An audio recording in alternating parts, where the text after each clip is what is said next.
अस्सलाम वालेकुम नाज़रीन, मैं हुराना मुतलाल और आप देख रहे हैं मेरा फेसबुक और यूट्यूब चैनल RMT टीवी। देखिए बेटा, आपके पास फेडरल बोर्ड के चेयरमैन साहब ने अभी ईद जारी की कल, और उसके अंदर काफ़ी ज़्यादा क्वेश्चन बच्चों ने पूछे और उन्होंने जिसको एक्सप्लेन किया, और वो काफ़ी बड़ा इंटरव्यू था जिसमें से मैंने वो तमाम क्वेश्चन जो है वो सारे इकट्ठे करके उसमें बताए, इकट्ठे किए और उनके आंसर मैंने लिखे हैं शॉर्ट, ताकि आपको एक सेकंड में पता चल जाए कि आगे होने क्या जा रहा है, आपका रिजल्ट कैसा आ रहा है, मार्किंग कैसे हो रही है। तमाम बच्चों ने बहुत से सवाल पूछे हैं, वो तमाम सवाल जो है मैं आज आपको बताता हूँ।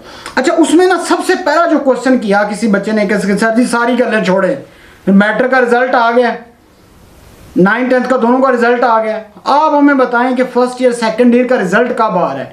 तो बेटा मैंने आपको कहा था 28 को नहीं आ रहा, वो सारी ऐसी चीज़ें हैं। चुड़ैल ने बताया था कि भाई 28 को नहीं आ रहा और ये अगस्त के सेकंड वीक तक जाएगा। तो फेडरल बोर्ड के चेयरमैन साहब ने भी यही बताया कि आपके पास आपका जो रिजल्ट है वो मिड अगस्त जो है तक आएगा, और उसकी जो डेट है वो कुछ दिनों के अंदर अनाउंस कर दी जाएगी। 1-2 दिन में आपको बता दिया जाएगा कि आपका रिजल्ट कब आ रहा है। लेकिन मैं अभी भी बता दूं, आज की डेट में भी मार्किंग हो रही है, ठीक है। अच्छा, उसके बाद दूसरा सवाल है, किसी बच्चे ने कहा कि सर हमें ये बताएं कि जो मार्किंग स्कीम है वो कब अपलोड होगी, ठीक है। रूब्रिक यानी कब अपलोड होगी। बेटा उसमें रूब्रिक क्या होता है या मार्किंग स्कीम क्या होती है कि आपके जो आंसर होते हैं ना एग्जैक्ट, वो जो है ना उन्होंने अपलोड किए होते हैं, ठीक है। वही अगर आंसर लिखा हुआ है तो आपका जवाब ठीक है, अगर नहीं लिखा हुआ तो वो गलत होगा। इसको रूब्रिक कहते हैं या मार्किंग स्कीम कहते हैं। उन्होंने कहा कि बहुत जल्द आपके पास हमारी जो ऑफिशियल वेबसाइट है फेडरल बोर्ड की, उस पर अपलोड कर दिया जाएगा। फिर एक बच्चे ने कहा कि सर जी रट्टे वाले जो है ना स्टूडेंट को आपने मार्क्स दिए हैं और जो ब्रिलियंट स्टूडेंट्स हैं उनको आपने मार्क्स नहीं दिए, इसके अंदर क्या वो हकीकत है। तो उन्होंने क्या बताया कि भाई इसके अंदर कोई रियलिटी नहीं है, ठीक है, ऐसा कुछ भी नहीं है, ठीक है। जिस बच्चे ने लिखा है हमने उसको नंबर दिए हैं, वहाँ पे हमने नहीं देखा ये ब्रिलियंट है, ये नहीं हमने देखा कि वो है जो रूब्रिक्स के अकॉर्डिंग आ रहा था तो उसको नंबर मिले हैं, जो नहीं है तो वो नहीं है। उसके बाद उन्होंने किसी एक और बच्चे ने सवाल किया कि सर फेडरल बोर्ड के हर कॉलेज के पेपर डिफरेंट थे। तो उन्होंने ये भी बताया कि भाई फेडरल बोर्ड के किसी कॉलेज का जो पेपर है वो डिफरेंट नहीं था, सबका एक ही पेपर था, ठीक है। उसके बाद फिर एक बच्चे ने कहा कि सर हमें ये बताएं कि सेकंड एनुअल एग्जाम जो है वो कब हो रहा है। तो उसकी सेकंड एनुअल एग्जाम की मैं डेट बता चुका हूँ, ठीक है। और उनकी फीस कुछ बच्चे पूछ रहे थे, ये मैं आपको स्क्रीन पे भी दिखा देता हूँ। बेटा याद रखिएगा 10 तारीख आखिरी है और 2500 रुपये फीस है। अगर देखा जाए ओवरसीज जो है उनके लिए $120 है।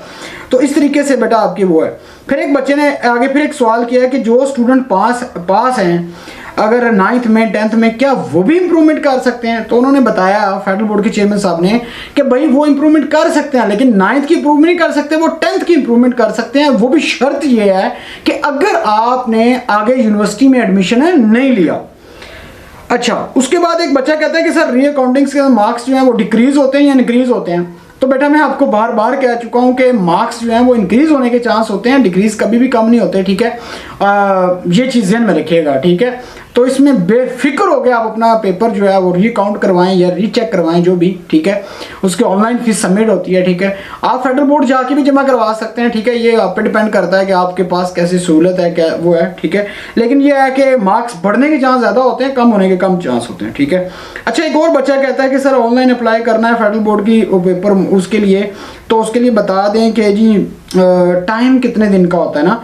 तो उसमें बताया उन्होंने कि जी ऑनलाइन अप्लाई करें और 20 दिन तक का टाइम है। 20 दिन के अंदर अंदर आपने अगर अपना पेपर जो है वो रीचेक करवाना, रीकाउंटिंग करवानी है तो ये 20 दिन के अंदर अंदर करें, इसके बाद नहीं करना। अच्छा, उन्होंने उसके बाद एक और बच्चे ने कहा कि सर अगर मार्क्स इंक्रीज होते हैं तो पैसे वापस करने चाहिए स्टूडेंट्स को। अच्छा, ये वाला जो पॉइंट है ना मैंने खुद लिखा है, सच्ची पूछे तो अगर मार्क्स बढ़ रहे हैं आपके तो लाजमी तौर पर मेरा ये मानना ये है कि अगर एक बच्चा है उसके मार्क्स बढ़ रहे हैं तो आपको लाजमी तौर पर उसके पैसे वापस करने चाहिए, ठीक है। इसका मतलब है टीचर की गलती है, स्टूडेंट की गलती तो नहीं है ना, ठीक है। तो ये सारी सूरत हाल है, आगे भी इंशाल्लाह मजीद अपडेट करता रहता हूँ। उसके बाद बहुत शुक्रिया, थैंक यू वेरी मच।